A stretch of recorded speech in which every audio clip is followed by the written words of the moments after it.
Pada pukul 9.30 malam hari Kamis, Bima Saputra Wijaya mengemudikan Toyota Alphard hitam mewahnya menyusuri jalan tol dalam kota Jakarta ketika tiba-tiba menyadari bahwa ia meninggalkan ponselnya di rumah.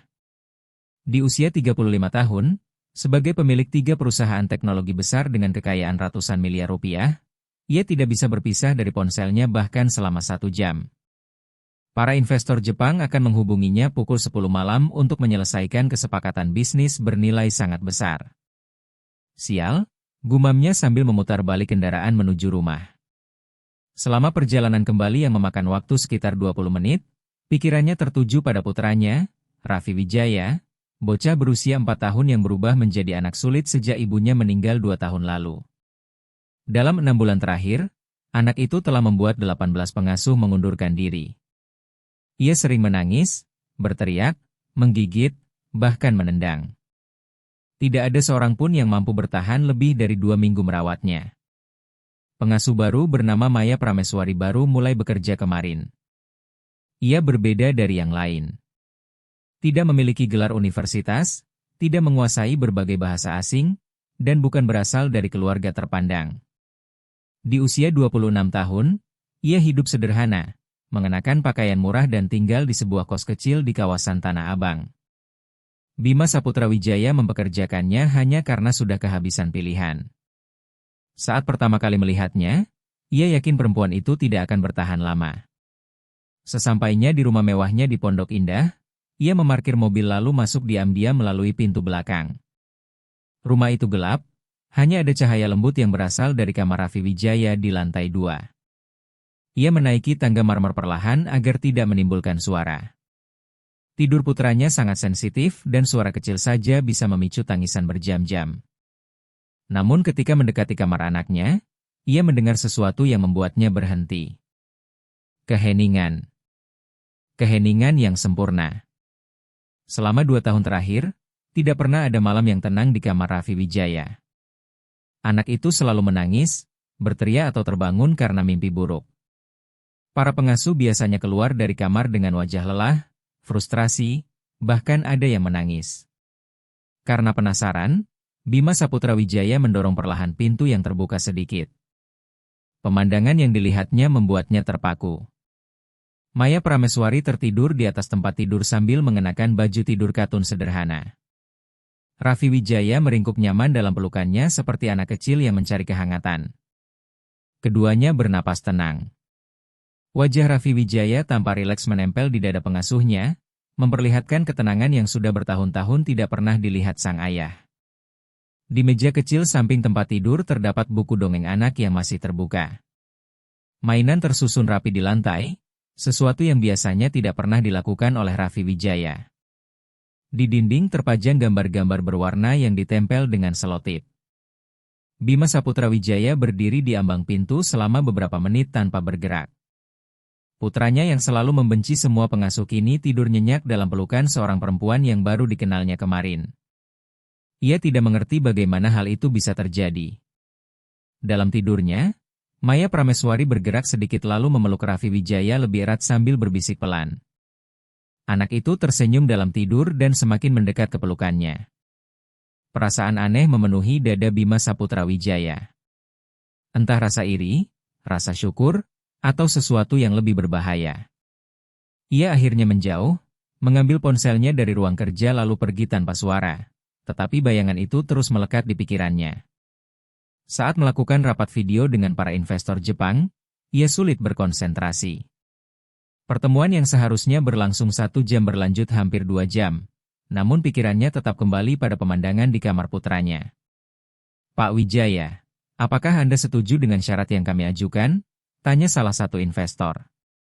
Ya, tentu, jawab Bima Saputra Wijaya secara otomatis tanpa benar-benar mendengar pembicaraan sebelumnya. Ketika ia kembali ke rumah sekitar pukul 2 dini hari, suasana masih sunyi. Ia naik ke lantai 2 dan mengintip melalui celah pintu kamar. Maya Prameswari sudah tidak berada di sana. Raffi Wijaya tidur sendiri dengan tenang sambil memeluk boneka beruang yang belum pernah dilihatnya sebelumnya. Dari kamar belakang yang disediakan untuk pengasuh, tampak cahaya lampu redup. Mungkin Maya Prameswari masih terjaga. Bima Saputra Wijaya mengetuk pintu perlahan. "Maya, boleh saya bicara sebentar?" tanyanya pelan. "Tentu, Pak. Sebentar ya," jawab Maya Prameswari dari dalam. Beberapa saat kemudian pintu terbuka. Ia berdiri di sana mengenakan jubah rumah sederhana, rambut terurai alami, wajah tanpa riasan, memancarkan kecantikan yang sederhana dan tulus, sangat berbeda dari perempuan-perempuan kalangan sosialita yang selama ini biasa ditemui Bima Saputra Wijaya. Cantik dengan cara yang alami, sangat berbeda dari perempuan-perempuan kalangan sosialita yang biasa ditemui Bima Saputra Wijaya. "Apa terjadi sesuatu pada Raffi Wijaya?" tanya Maya Prameswari dengan khawatir. "Tidak, justru sebaliknya. Dia tidur nyenyak malam ini." Bima Saputra Wijaya ragu sejenak. Ia tidak tahu bagaimana menanyakan apa yang dilihatnya tanpa terdengar aneh. "Maya, boleh saya bertanya sesuatu?" "Tentu." "Bagaimana kamu bisa membuat Raffi Wijaya tidur setenang itu?" Maya Prameswari tersenyum malu. "Dia hanya membutuhkan kasih sayang." "Kasih sayang?" "Ya. Anak yang kehilangan ibunya biasanya merasa sangat kesepian. Dia perlu merasa bahwa dirinya tidak sendirian." "Dan kamu tidur di tempat tidurnya?" Wajah Maya Prameswari langsung memerah. "Maaf, Pak. Saya tahu itu mungkin tidak pantas, tetapi dia sangat ketakutan." "Takut apa?" "Monster. Dia bilang monster datang ketika dia sendirian dalam gelap." Hati Bima Saputra Wijaya terasa tertusuk. Ia tidak pernah tahu putranya takut pada monster. "Dia menceritakan itu kepadamu?" "Ya. Dia juga bilang pengasuh-pengasuh sebelumnya tidak pernah mempercayainya." "Dan kamu percaya?" "Untuk anak usia 4 tahun, monster itu nyata. Jadi saya percaya pada ketakutannya." Bima Saputra Wijaya terdiam kagum mendengar jawaban sederhana namun penuh kebijaksanaan itu. "Lalu bagaimana kamu mengusir monster-monster itu?" Maya Prameswari tersenyum. "Saya membuat ramuan ajaib." "Ramuan ajaib?" "Air gula dicampur pewarna makanan biru. Saya bilang itu semprotan pengusir monster. Dia menyemprotkannya ke seluruh sudut kamar." "Dan berhasil?" "Berhasil karena dia percaya." Saat itu Bima Saputra Wijaya menyadari bahwa Maya Prameswari memahami putranya dengan cara yang bahkan tidak pernah mampu ia lakukan. "Maya, boleh saya bertanya? Kenapa kamu memilih menjadi pengasuh anak?" "Saya suka anak-anak. Dari dulu memang begitu." "Apakah kamu punya anak?" Wajah Maya Prameswari berubah murung sesaat. "Tidak. Ingin punya suatu hari nanti." "Dulu ingin, tetapi hidup berkata lain." Bima Saputra Wijaya merasa ada luka mendalam di balik jawaban itu. Namun ia tidak memaksa. "Baiklah. Terima kasih sudah merawat Raffi Wijaya dengan baik. Itu memang pekerjaan saya." "Bukan hanya pekerjaan. Kamu benar-benar peduli padanya, bukan?" "Ya. Saya sangat peduli. Dia anak yang manis." Bima Saputra Wijaya terkejut mendengar itu. "Manis? Raffi Wijaya?" "Ya. Dia hanya marah karena sedang terluka." "Marah kepada siapa? Dunia? Tuhan? Atau saya?" Kejujuran Maya Prameswari membuatnya tidak siap. "Kepada Anda." "Kenapa?" "Karena Anda tidak pernah ada di sampingnya. Saya bekerja. Saya harus menafkahi keluarga." Dia tidak memahami itu. Yang dia pahami hanyalah ibunya sudah pergi dan ayahnya selalu sibuk. Kata-kata itu menghantam Bima Saputra Wijaya tepat di hati. "Menurutmu saya ayah yang buruk?" "Saya rasa Anda adalah ayah yang belum tahu bagaimana menghadapi kesedihan." "Kesedihan apa?" "Kesedihan karena kehilangan istri Anda." Bima Saputra Wijaya terdiam. Tepat sasaran. Bagaimana kamu bisa tahu banyak tentang rasa sakit? Karena saya juga pernah merasakannya. Mau bercerita? Maya Prameswari menggeleng. Tidak perlu. Yang penting sekarang adalah menjaga Raffi Wijaya. Malam itu Bima Saputra Wijaya kembali ke kamarnya dengan pikiran kacau.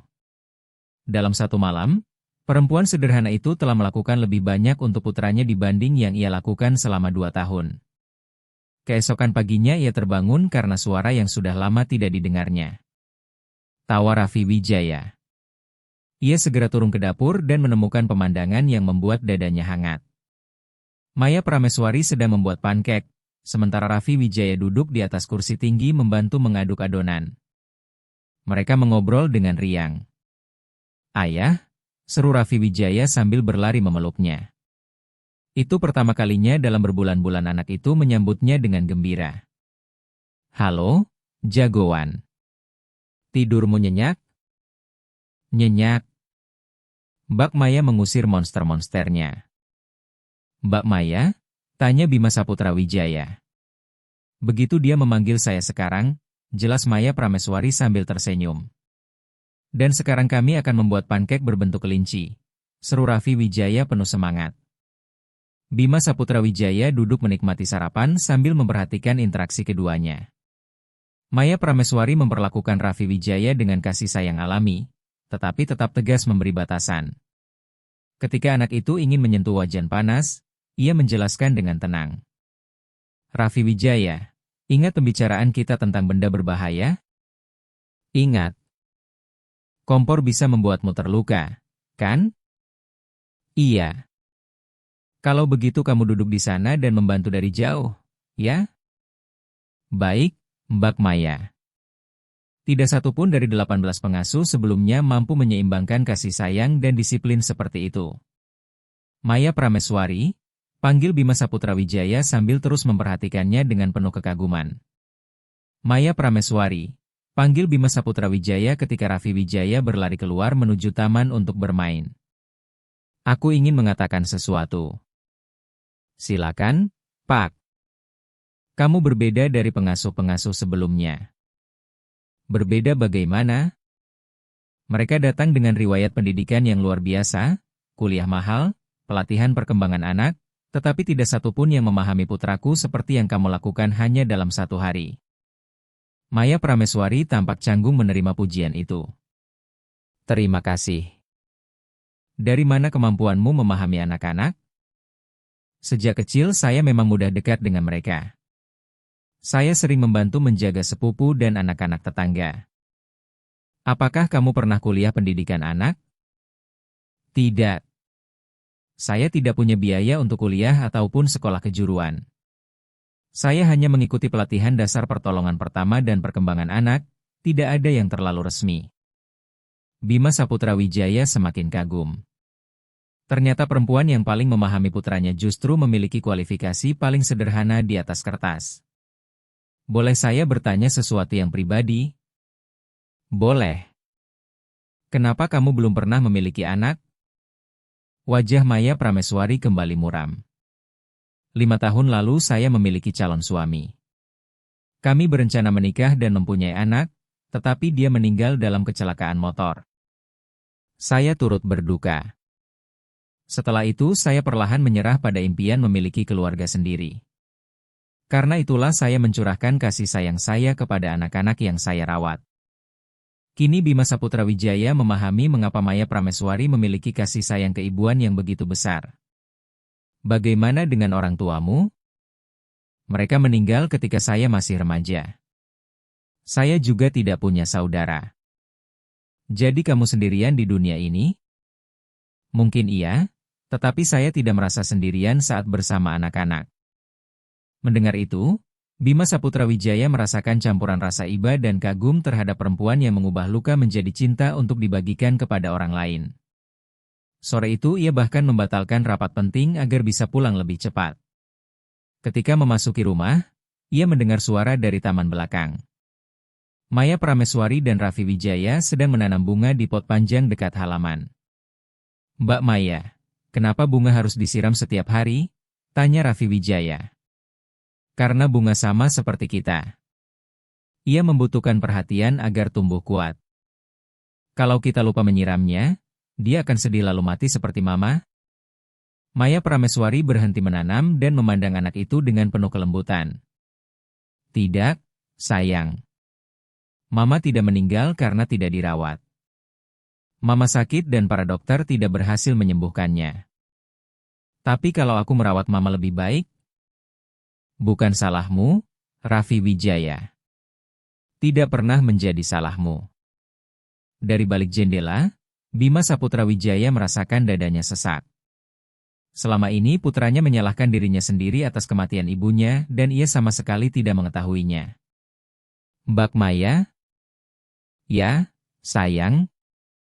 Apakah suatu hari nanti kamu juga akan meninggal? Maya Prameswari tersenyum lembut. Semua orang akan meninggal suatu hari nanti. Tetapi saya tidak akan pergi sekarang. Saya akan menjaga kamu untuk waktu yang sangat lama. Janji? Janji. Raffi Wijaya langsung memeluknya erat. Bima Saputra Wijaya diam-diam menahan air mata saat menyaksikan percakapan itu. Malam harinya saat makan malam, Raffi Wijaya dengan penuh semangat menceritakan kegiatan mereka. Ayah, tadi kami menanam bunga krisan putih. Mbak Maya bilang bunga itu akan tumbuh besar kalau dirawat dengan baik. Wah, hebat sekali, jagoan. Dan Mbak Maya juga bilang Mama tidak meninggal karena salahku. Bima Saputra Wijaya menatap Maya Prameswari dengan penuh rasa terima kasih karena telah membahas hal yang selama ini tidak pernah berani ia sentuh. Tentu saja itu bukan salahmu, Nak. Mama sakit. Aku tahu. Mbak Maya sudah menjelaskan semuanya. Setelah makan malam, Bima Saputra Wijaya memperhatikan saat Maya Prameswari menidurkan Raffi Wijaya. Rutinitas itu dipenuhi kehangatan, mandi, menyikat gigi, membaca dongeng, berdoa, lalu menyemprotkan semprotan pengusir monster ke seluruh kamar.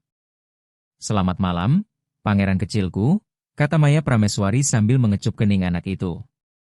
Selamat malam, Mbak Maya. Selamat malam, Ayah. Selamat malam, Nak. Setelah keluar dari kamar, Bima Saputra Wijaya dan Maya Prameswari berbicara di lorong. Terima kasih sudah membantunya mengatasi rasa bersalah tentang ibunya. Anak-anak sering menyalahkan diri sendiri ketika kehilangan seseorang yang mereka cintai. Itu hal yang biasa. Aku tidak pernah tahu dia memikirkan hal seperti itu. Kadang kita hanya perlu menanyakan pertanyaan yang tepat. Pertanyaan seperti apa? Bagaimana perasaannya? Apakah dia takut pada sesuatu? Apakah ada hal yang membuatnya bingung? Saat itu Bima Saputra Wijaya menyadari bahwa selama ini ia tidak pernah benar-benar menanyakan hal-hal tersebut kepada putranya. Maya Prameswari, boleh aku meminta bantuanmu? Tentu. Ajari aku menjadi ayah yang lebih baik. Maya Prameswari tersenyum hangat. Anda sebenarnya sudah menjadi ayah yang baik. Anda hanya perlu lebih banyak meluangkan waktu untuknya. Masalahnya saat aku bersama dia, aku tidak tahu harus melakukan apa. Dia cepat bosan. Anak usia 4 tahun menyukai hal-hal sederhana. Bermain bersama, mendengarkan cerita, membuat kegiatan kecil bersama keluarga. Yang terpenting bukan apa yang dilakukan, tetapi bahwa Anda ada di sampingnya. Anak usia 4 tahun menyukai hal-hal sederhana, jawab Maya Prameswari sambil tersenyum. Bermain bersama, mendengarkan dongeng, membuat sesuatu bersama. Seperti apa? Tanya Bima Saputra Wijaya. Menggambar, menyusun puzzle, memasak, atau apapun yang bisa kalian lakukan berdua. Bisakah kamu mengajariku? Maya Prameswari mengangguk. Tentu saja. Hari Sabtu itu, Bima Saputra Wijaya membatalkan jadwal golfnya dan memilih tinggal di rumah. Maya Prameswari menyiapkan berbagai kegiatan untuk ayah dan anak. Hari ini kalian akan membuat kue kering, katanya penuh semangat. Aku tidak bisa memasak, protes Bima Saputra Wijaya. Saya akan mengajari Anda. Mudah kok. Selama 2 jam berikutnya, dapur rumah berubah menjadi berantakan, tetapi dipenuhi tawa. Maya Prameswari dengan sabar menunjukkan cara mencampur bahan, menggunakan cetakan, dan menghias kue. Ayah, lihat. Ayah membuat bentuk hati, seru Raffi Wijaya dengan mata berbinar. Benar. Ini khusus untukmu. Boleh langsung dimakan? Tunggu sampai matang dulu. Raffi Wijaya langsung memeluk ayahnya dengan tangan penuh tepung. Aku suka kalau ayah bermain denganku. Hati Bima Saputra Wijaya terasa hangat mendengarnya. Ayah juga suka, nak. Dari kejauhan Maya Prameswari memperhatikan sambil tersenyum. Tujuannya perlahan berhasil. Sore harinya ketika Raffi Wijaya tertidur siang, Bima Saputra Wijaya mengundang Maya Prameswari minum kopi di teras belakang rumah. Terima kasih atas apa yang kamu lakukan hari ini. Saya tidak melakukan sesuatu yang istimewa. Kamu melakukannya. Kamu membantuku kembali dekat dengan putraku. Kalian hanya membutuhkan waktu bersama. Bima Saputra Wijaya memperhatikan Maya Prameswari yang duduk di terpa cahaya matahari sore. Ia cantik dengan cara yang sederhana dan alami. Senyumnya lembut, matanya hangat dan gerak-geriknya begitu anggun. Maya, boleh aku bertanya sesuatu yang pribadi? Boleh. Apa kamu tidak pernah berpikir untuk menikah lagi dan memiliki keluarga sendiri? Maya Prameswari terdiam sesaat. Kadang-kadang saya memikirkannya. Tapi tidak mudah bertemu seseorang dalam keadaan seperti saya. Maksudmu? Saya bekerja hampir sepanjang waktu. Saya tidak berada di lingkungan tempat saya bisa mengenal banyak orang. Dan pria kaya biasanya tidak tertarik pada perempuan seperti saya. Kalimat itu membuat Bima Saputra Wijaya merasa tidak nyaman. Kenapa kamu berpikir begitu? Karena memang begitu kenyataannya. Kebanyakan pria kaya menikahi perempuan yang sesuai dengan status mereka. Tidak semuanya seperti itu. Mungkin tidak semua, tetapi sebagian besar begitu. Bima Saputra Wijaya menatapnya lama. Bagaimana jika bukan soal uang atau status? Bagaimana jika hanya soal perasaan? Maya Prameswari memandangnya penuh rasa ingin tahu. Kenapa Anda bertanya seperti itu? Ia tidak tahu harus menjawab apa. Perasaan yang tumbuh terhadap perempuan itu mulai membuatnya bingung. Hanya penasaran. Malam itu Bima Saputra Wijaya tidak bisa tidur. Ia terus memikirkan percakapan mereka, cara Maya Prameswari merawat Raffi Wijaya, dan perasaan hangat yang muncul setiap kali berada di dekatnya. Sekitar pukul 2 dini hari, ia mendengar suara dari kamar anaknya.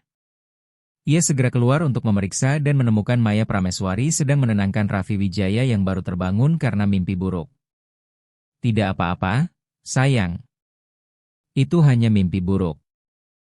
Mbak Maya, aku bermimpi kamu pergi meninggalkanku. Saya tidak akan pergi. Saya di sini.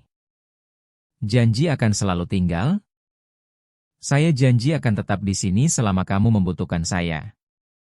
Dari ambang pintu, Bima Saputra Wijaya menyaksikan pemandangan itu dengan mata berkaca-kaca. Kasih sayang yang diberikan Maya Prameswari kepada putranya bukan sesuatu yang dibuat-buat. Itu nyata. Keesokan harinya, hari Minggu, Bima Saputra Wijaya melakukan sesuatu yang sudah bertahun-tahun tidak dilakukannya. Ia menghabiskan sepanjang hari bersama putranya. Bersama Maya Prameswari, mereka pergi ke Taman Margasatwa Ragunan. Selama perjalanan, Bima Saputra Wijaya memperhatikan reaksi orang-orang di sekitar mereka. Sebagian mengira mereka adalah keluarga kecil yang bahagia, sebagian lain tampak penasaran melihat perbedaan status sosial yang begitu jelas antara dirinya dan Maya Prameswari. Ayah, boleh aku memberi makan bebek? Tanya Raffi Wijaya dengan semangat. Tentu boleh. Saat Raffi Wijaya bermain di dekat kolam bebek, Bima Saputra Wijaya dan Maya Prameswari duduk di sebuah bangku taman. Dia terlihat sangat bahagia, kata Maya Prameswari. Ya. Sudah lama sekali aku tidak melihatnya seperti ini. Anda juga terlihat lebih bahagia.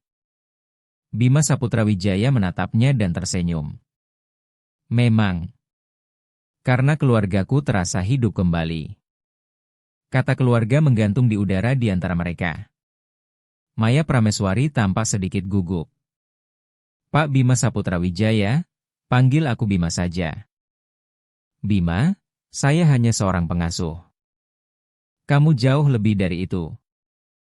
Lebih dari itu seperti apa? Bima Saputra Wijaya ragu. Ia sendiri belum bisa mendefinisikan posisi Maya Prameswari dalam hidupnya. Apakah hanya karyawan, sahabat, atau sesuatu yang lebih dalam? Kamu sangat penting bagi kami. Maya Prameswari tersenyum, meskipun masih tampak tidak yakin. Terima kasih.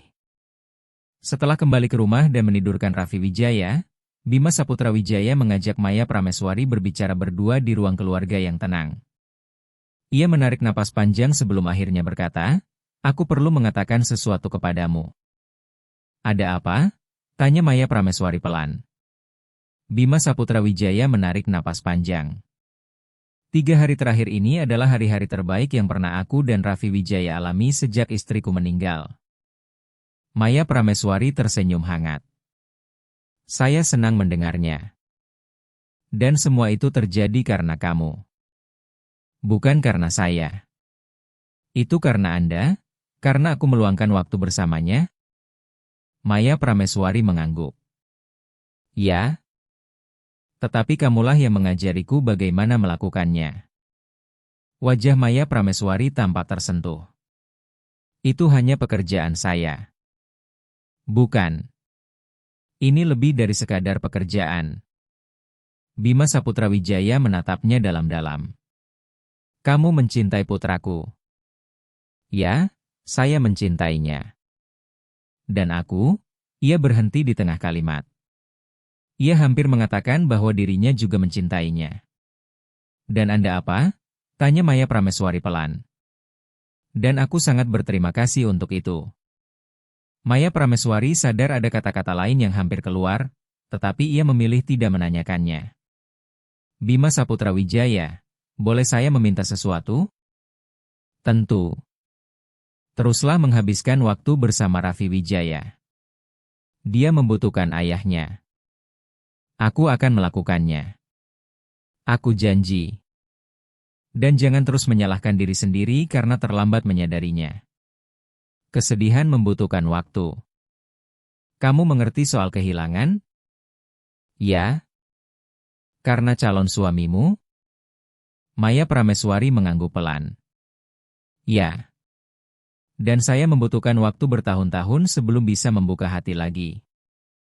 Membuka hati lagi? Wajah Maya Prameswari langsung memerah. Maksud saya membuka diri terhadap perasaan baru. Saat itu Bima Saputra Wijaya mengerti. Ia bukan satu-satunya yang merasakan sesuatu di antara mereka. Selamat malam, Maya Prameswari. Selamat malam, Bima Saputra Wijaya. Maya Prameswari buru-buru pergi meninggalkannya dengan jantung yang berdetak semakin cepat. Hari Senin, Bima Saputra Wijaya pergi bekerja dalam keadaan bingung. Selama rapat demi rapat berlangsung, ia tidak mampu berkonsentrasi. Pikirannya terus dipenuhi oleh Maya Prameswari, oleh Raffi Wijaya, dan oleh bayangan keluarga yang mungkin bisa mereka bangun bersama. Pak Bima Saputra Wijaya, suara Laras Puspita, sekretaris pribadinya, membuyarkan lamunannya. Ya? Apakah Anda baik-baik saja? Tentu. Apakah Anda setuju dengan proposal merger ini? Baru saat itu Bima Saputra Wijaya sadar bahwa ia sama sekali tidak mendengarkan isi rapat. Saya akan mempelajarinya lagi dan memberi jawaban besok. Sore harinya, alih-alih bekerja hingga larut malam seperti biasanya, ia pulang lebih awal. Di ruang keluarga, ia menemukan Maya Prameswari dan Raffi Wijaya sedang menyusun puzzle raksasa di lantai. Ayah, seru Raffi Wijaya sambil berlari memeluknya.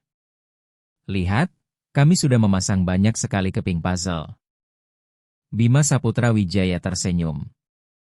Wah, luar biasa.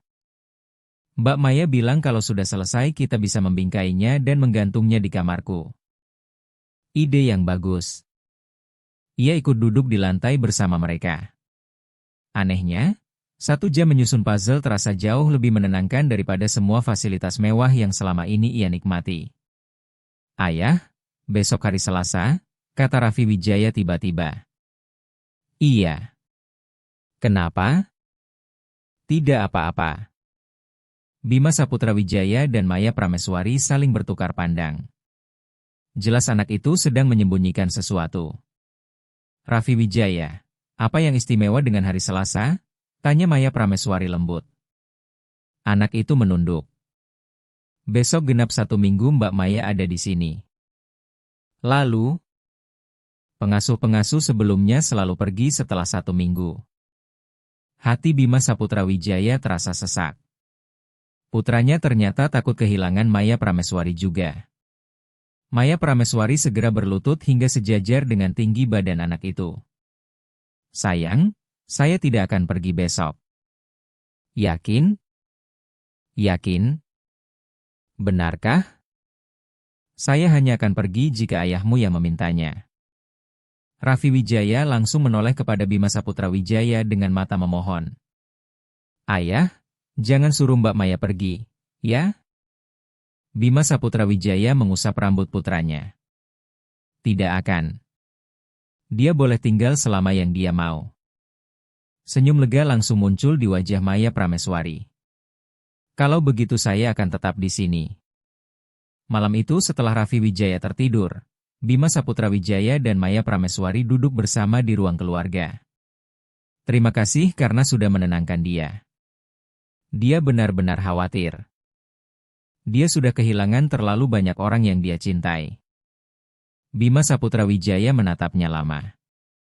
Maya Prameswari, ada satu hal yang bisa aku janjikan kepadamu. Apa itu? Kamu tidak akan pernah diusir dari rumah ini. Maya Prameswari tampak terkejut. Bagaimana Anda bisa begitu yakin? Karena putraku mencintaimu dan aku, sekali lagi kata-kata itu terhenti di tenggorokannya. Dan Anda apa? Kali ini Bima Saputra Wijaya memutuskan untuk tidak bersembunyi lagi. Dan aku juga mencintaimu. Maya Prameswari membeku di tempat. Bima Saputra Wijaya, aku tahu kita berasal dari dunia yang berbeda. Aku tahu mungkin terlihat seolah aku hanya terbawa keadaan, tetapi apa yang kurasakan untukmu nyata. Maya Prameswari menatapnya tanpa mampu berkata-kata. Aku tidak tahu harus menjawab apa. Apakah kamu merasakan sesuatu untukku? Maya Prameswari terdiam lama. Saya merasakan banyak hal. Seperti apa? Kagum, hormat, sayang dan sesuatu yang seharusnya tidak saya rasakan. Kenapa tidak boleh? Karena saya hanya pengasuh anak di rumah Anda. Bima Saputra Wijaya menggeleng tegas. Kamu bukan sekadar pengasuh. Kamu adalah perempuan yang menyelamatkan keluargaku. Mata Maya Prameswari mulai berkaca-kaca. Ini sangat membingungkan. Kenapa? Karena saya juga jatuh cinta kepada Anda. Jantung Bima Saputra Wijaya seolah berhenti berdetak sesaat. Lalu apa yang membuatmu takut? Saya takut ini hanya rasa terima kasih. Saya takut suatu hari nanti ketika Anda benar-benar pulih dari kehilangan istri Anda akan sadar bahwa sebenarnya Anda tidak mencintai saya. Maya Prameswari terdiam beberapa saat. Bima Saputra Wijaya memahami ketakutan yang ada di hatinya. Semua itu masuk akal. Bagaimana jika ini memang cinta yang sesungguhnya? Tanyanya lembut. Bagaimana jika ini berlangsung selamanya? Bagaimana kita bisa tahu? Balas Maya Prameswari pelan. Dengan memberi kesempatan pada perasaan ini. Maya Prameswari menunduk, memikirkan kata-kata itu. Kalau hubungan kita gagal, yang paling terluka adalah Raffi Wijaya. Dan kalau berhasil? Tanya Bima Saputra Wijaya. Kalau berhasil, dia akan memiliki keluarga yang utuh lagi. Keduanya saling menatap. Jadi, apakah risikonya layak diambil? Maya Prameswari akhirnya tersenyum. Menurut saya, layak. Bima Saputra Wijaya melangkah mendekat perlahan. Bolehkah aku menciummu? Wajah Maya Prameswari memerah. Boleh. Ciuman itu lembut, hangat, dan penuh harapan akan masa depan. Ketika mereka berpisah, keduanya tampak terharu. Maya Prameswari, ya? Aku benar-benar mencintaimu. Air mata langsung memenuhi mata Maya Prameswari. Aku juga mencintaimu. Mereka berpelukan lama, menyadari bahwa mereka sedang memulai sesuatu yang indah, meskipun jalan di depan tidak akan selalu mudah. Keesokan paginya, Raffi Wijaya segera menyadari ada sesuatu yang berbeda di rumah. Ayah, kenapa ayah dan Mbak Maya terus tersenyum? Tanyanya penasaran. Bima Saputra Wijaya dan Maya Prameswari saling berpandangan lalu tertawa kecil. Karena kami bahagia, jawab Bima Saputra Wijaya. Kenapa bahagia? Karena sekarang kita adalah keluarga. Mata Raffi Wijaya langsung membesar. Keluarga sungguhan? Keluarga sungguhan. Anak itu bertepuk tangan kegirangan. Jadi Mbak Maya akan jadi mama baruku? Bima Saputra Wijaya menoleh kepada Maya Prameswari. Kalau dia mau. Maya Prameswari tersenyum sambil menahan air mata. Aku mau. Kalau begitu bolehkah aku memanggilmu Mama? Tanya Raffi Wijaya penuh harap. Tentu boleh, sayang. Mama Maya, seru Raffi Wijaya sambil memeluk mereka berdua dengan bahagia. Namun kebahagiaan itu tidak datang tanpa tantangan. Selama minggu berikutnya, Bima Saputra Wijaya mulai memperkenalkan Maya Prameswari kepada keluarga dan teman-temannya. Reaksi yang muncul sangat beragam. Ibunya, Ratna Kusumawati, seorang perempuan terpandang berusia 60 tahun dari kalangan sosialita Jakarta, tidak berusaha menyembunyikan ketidaksetujuannya. Bima Saputra Wijaya, apa kamu sudah kehilangan akal? Katanya tajam. Kenapa, Bu? Kamu mau menikahi pengasuh anak? Aku akan menikahi perempuan yang kucintai. Dia hanya memanfaatkanmu. Tidak. Dia perempuan baik yang menyelamatkan putraku. Pikirkan apa yang akan dikatakan orang-orang. Aku tidak peduli. Seharusnya kamu peduli. Kamu punya bisnis dan nama baik keluarga. Bima Saputra Wijaya menggeleng tegas. Kebahagiaanku jauh lebih penting daripada pendapat orang lain. Melihat keteguhan putranya, Ratna Kusumawati menghela napas panjang. Kalau begitu setidaknya buat perjanjian pranikah. Aku tidak akan melakukannya. Kenapa?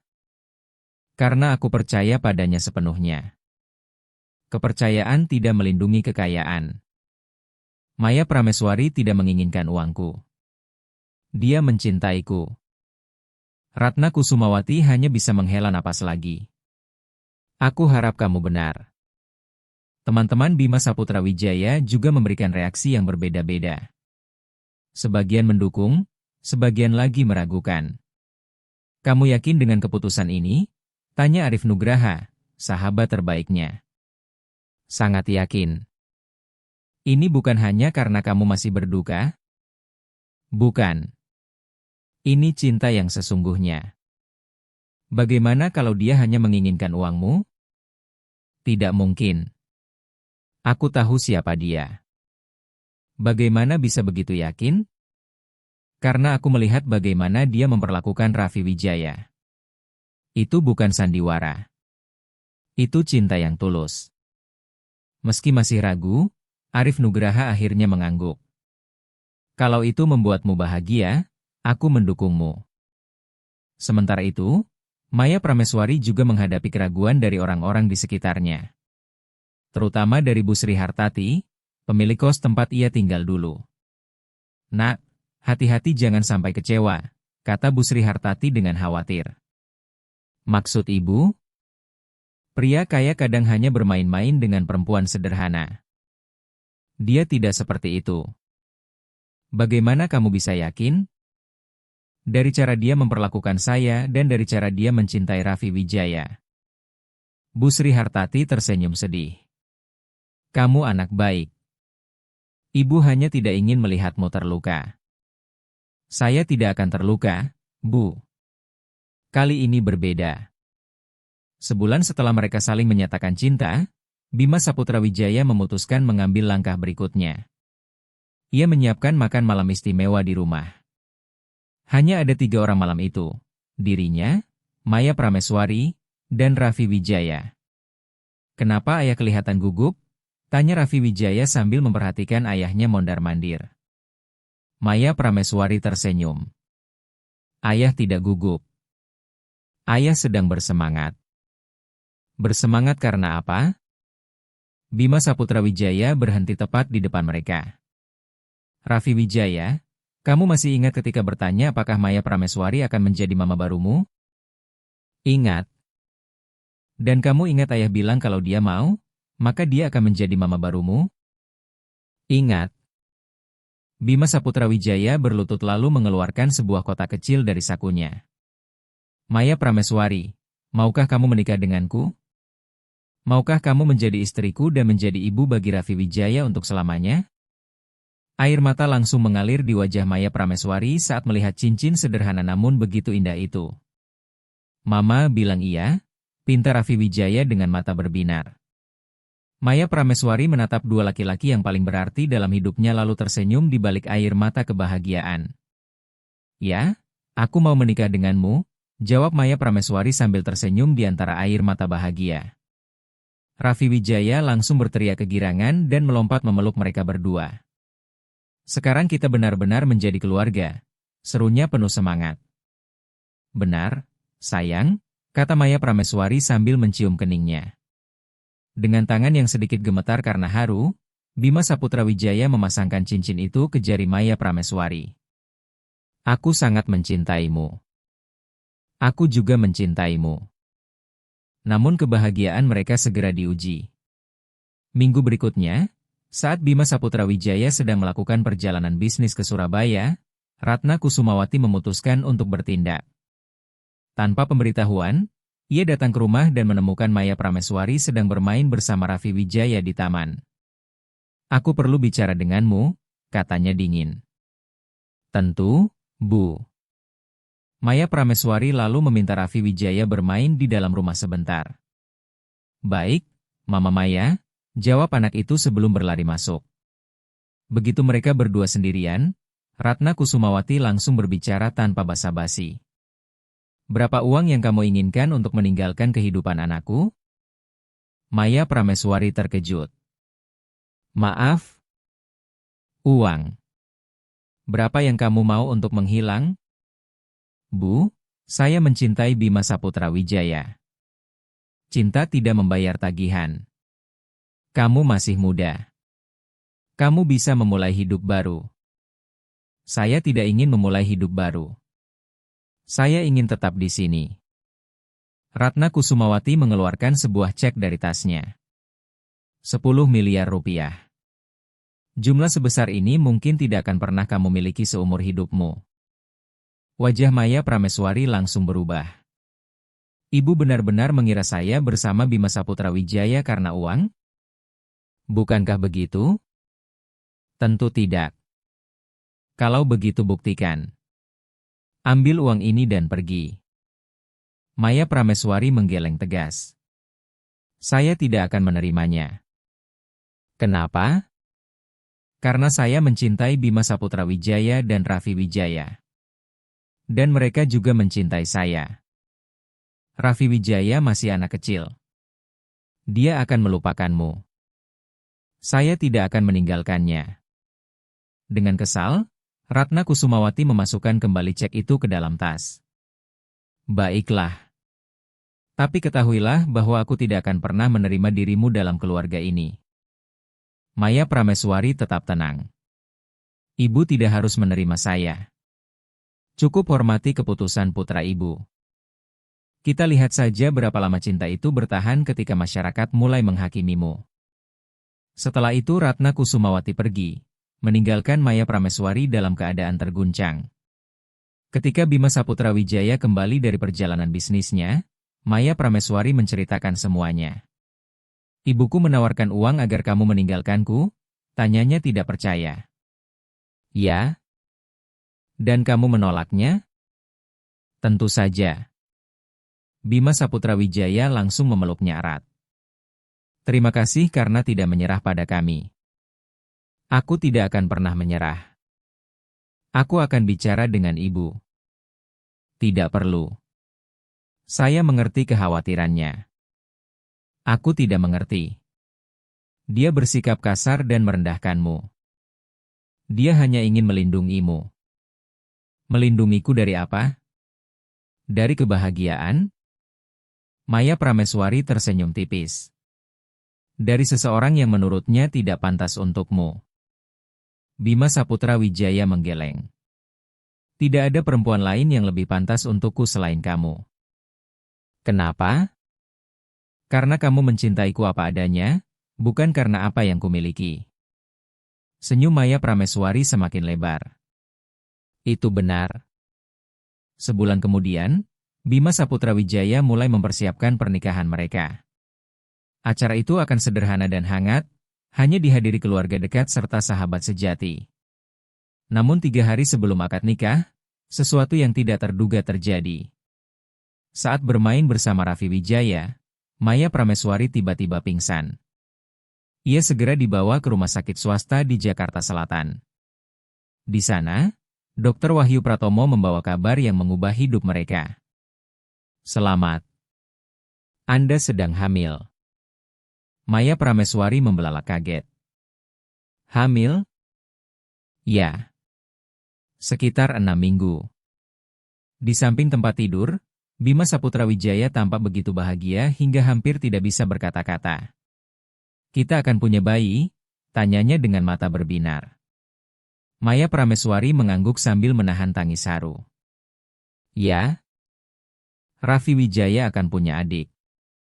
Ketika kabar itu disampaikan kepada Raffi Wijaya, anak itu hampir melompat kegirangan. Bayi sungguhan? Sungguhan? Jawab Bima Saputra Wijaya. Bolehkah aku membantu merawatnya? Tentu boleh, jawab Maya Prameswari. Aku akan menjadi kakak terbaik di dunia. Kehamilan itu menambah kebahagiaan menjelang pernikahan mereka. Pada hari akad nikah yang diadakan di taman rumah keluarga, Maya Prameswari tampak bersinar karena kebahagiaan. Ratna Kusumawati hadir, meskipun wajahnya masih terlihat kaku. Beberapa teman Bima Saputra Wijaya juga tampak belum sepenuhnya nyaman, tetapi ketika penghulu bertanya, apakah Bima Saputra Wijaya menerima Maya Prameswari sebagai istri? Jawabannya langsung keluar dari hati. Saya terima untuk selamanya. Kemudian penghulu menoleh kepada Maya Prameswari. Apakah Anda menerima Bima Saputra Wijaya sebagai suami? Dengan mata berkaca-kaca, ia menjawab, saya terima dengan seluruh cinta saya. Dengan ini kalian resmi menjadi suami istri. Tepuk tangan dan doa memenuhi taman. Mereka berciuman dengan penuh haru sementara para tamu yang benar-benar menyayangi mereka ikut menangis bahagia. Di sisi lain, Raffi Wijaya bertugas sebagai pembawa cincin kecil dan menaburkan kelopak bunga sambil berteriak, "Hidup Mama Maya! Hidup Ayah!" 3 bulan kemudian, saat menjalani pemeriksaan USG rutin, Bima Saputra Wijaya dan Maya Prameswari menerima kejutan lain yang bahkan lebih besar. Dokter tersenyum sambil menunjuk layar monitor. Sepertinya ada 2 bayi di sini. Mereka akan memiliki anak kembar. Anak kembar? Tanya Maya Prameswari tidak percaya. Dr. Wahyu Pratomo tersenyum sambil mengangguk. Benar sekali. Seorang bayi laki-laki dan seorang bayi perempuan. Bima Saputra Wijaya hanya bisa terdiam. Sementara Maya Prameswari menutup mulutnya dengan kedua tangan karena terharu. 3 anak, berarti ada 5 orang dalam keluarga kita, katanya dengan mata berkaca-kaca. Ketika mereka menceritakan kabar itu kepada Raffi Wijaya, anak itu justru semakin bersemangat. 2 bayi? Wah! Aku akan mengajari mereka semuanya, katanya sambil melompat-lompat kegirangan. Mengajari apa? Tanya Bima Saputra Wijaya sambil tertawa. Bermain, menyusun puzzle, membuat kue bersama Mama Maya, jawab Raffi Wijaya dengan bangga. Hari-hari berikutnya dipenuhi kebahagiaan yang semakin besar. 6 bulan kemudian, ketika perut Maya Prameswari sudah membesar, Ratna Kusumawati akhirnya memutuskan untuk berdamai. Suatu sore ia menghampiri Maya Prameswari di teras rumah. "Boleh aku bicara sebentar?" tanyanya. "Tentu, Bu." Ratna Kusumawati tampak gugup. "Aku ingin meminta maaf." Maya Prameswari terlihat terkejut. "Meminta maaf?" "Ya. Atas semua cara burukku memperlakukanmu. Aku salah." "Ibu tidak perlu meminta maaf." "Tidak. Aku harus melakukannya. Kamu membuat putraku bahagia lagi. Kamu membuat cucuku bahagia. Dan sekarang kamu akan memberiku 2 cucu lagi untuk dicintai." Mata Maya Prameswari mulai berkaca-kaca. "Terima kasih sudah mengatakan itu." Ratna Kusumawati menggenggam tangannya. "Bolehkah aku memanggilmu putriku?" Air mata haru akhirnya jatuh di pipi Maya Prameswari. "Tentu boleh." Ratna Kusumawati tersenyum hangat untuk pertama kalinya. "Selamat datang di keluarga ini, Maya Prameswari." Pada hari kelahiran bayi kembar itu, seluruh keluarga berkumpul di rumah sakit. Raffi Wijaya, yang kini berusia 5 tahun, tidak bisa berhenti mondar-mandir karena gugup. "Masih lama, Ayah?" tanyanya untuk kesekian kali. Bima Saputra Wijaya tertawa kecil. "Ayah tidak tahu. Bayi lahir ketika mereka siap." Tepat pukul 3:27 dini hari, kedua bayi itu akhirnya lahir ke dunia. Seorang bayi perempuan bernama Naila Wijaya dengan berat 3,2 kg dan seorang bayi laki-laki bernama Denish Wijaya dengan berat 3,5 kg. Ketika Bima Saputra Wijaya masuk ke kamar perawatan dan melihat Maya Prameswari menggendong kedua bayi mereka sementara Raffi Wijaya berdiri di samping tempat tidur dengan wajah penuh kekaguman, ia merasa hidupnya akhirnya lengkap. "Mereka cantik dan tampan sekali," bisiknya haru. "Mereka anak-anak kita?" jawab Maya Prameswari dengan senyum yang bersinar. "Ayah, mereka kecil sekali," kata Raffi Wijaya dengan mata berbinar. "Dulu kamu juga sekecil itu. Boleh aku mencium mereka?" "Tentu saja boleh, sayang." Dengan sangat hati-hati, Raffi Wijaya mencium dahi kedua adiknya. "Halo Naila Wijaya." "Halo Denish Wijaya. Aku Raffi Wijaya, kakak laki-laki kalian. Aku akan menjaga kalian baik-baik." Mendengar itu, Bima Saputra Wijaya langsung memeluk keluarganya sambil menahan air mata. 2 tahun lalu ia hanyalah seorang ayah yang tersesat, hidup bersama seorang anak yang penuh kemarahan di rumah yang kosong dari kasih sayang. Kini ia memiliki seorang istri yang benar-benar dicintainya, 3 anak yang sehat, dan rumah yang dipenuhi tawa. "Maya Prameswari," katanya pelan. "Ya? Terima kasih karena telah datang ke dalam hidup kami." Maya Prameswari tersenyum lembut. "Terima kasih karena telah membiarkanku tinggal. Aku selalu tahu kamu istimewa." "Bagaimana bisa?" Bima Saputra Wijaya tersenyum mengingat malam pertama itu. "Sejak malam ketika aku melihatmu tertidur sambil memeluk Raffi Wijaya, aku tahu kamu bukan hanya seorang pengasuh. Kamu adalah perempuan yang akan melengkapi keluarga kami." Maya Prameswari menggenggam tangannya. "Dan ternyata kamu benar." "Benar. Aku mencintaimu, Bima Saputra Wijaya." "Aku juga mencintaimu, Maya Prameswari." 6 bulan kemudian, pada suatu pagi hari Minggu, rumah mereka dipenuhi kehidupan. Raffi Wijaya bermain di taman bersama Naila Wijaya dan Denish Wijaya, yang kini sudah mulai merangkak.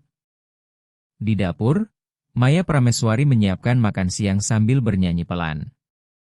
Sementara itu Bima Saputra Wijaya duduk membaca koran sambil mengamati keluarganya dengan penuh rasa syukur. Pemandangan seperti itu terasa mustahil 2 tahun sebelumnya. "Mama Maya," teriak Raffi Wijaya dari taman. "Naila Wijaya mau makan tanah." Maya Prameswari langsung berlari keluar sambil tertawa. "Mama datang, sayang." Bima Saputra Wijaya tersenyum melihatnya. Hidupnya berubah total sejak seorang pengasuh sederhana masuk ke rumah mereka. Namun perubahan itu adalah hal terbaik yang pernah terjadi. Kini setiap hari Minggu ia tidak lagi duduk sendirian bekerja di ruang kerja. Ia bermain bersama anak-anaknya, memasak bersama istrinya, dan menikmati hidup yang sesungguhnya. "Ayah, ayo bermain bersama kami," teriak Raffi Wijaya. Bima Saputra Wijaya melipat korannya lalu berdiri. "Ayah datang, jagoan." Ia berjalan menuju taman untuk bergabung bersama keluarganya karena sekarang ia tahu bahwa pekerjaan bisa menunggu. Uang tidak dapat membeli kebahagiaan, tetapi cinta yang tulus mampu mengubah segalanya. Semua itu bermula pada malam ketika ia pulang untuk mengambil ponsel yang tertinggal dan menemukan bahwa pengasuh sederhana itu adalah bagian yang selama ini hilang dari keluarganya. Seorang anak kecil yang membenci semua pengasuh akhirnya menemukan ibu dari hatinya. Seorang ayah yang tidak tahu bagaimana menunjukkan kasih sayang akhirnya belajar bahwa kebahagiaan seringkali lahir dari hal-hal sederhana. Dan seorang perempuan yang dulu hidup sendirian di dunia, akhirnya menemukan keluarga yang mencintainya tanpa syarat. Terkadang cinta datang dari arah yang paling tidak terduga. Dan ketika cinta itu benar-benar nyata, ia mampu mengubah seluruh hidup menjadi lebih indah. Jika kalian menyukai kisah ini dari Rahasia Keluarga, tuliskan nama dan asal kota kalian di kolom komentar. Terima kasih sudah mendengarkan, sampai jumpa di kisah berikutnya.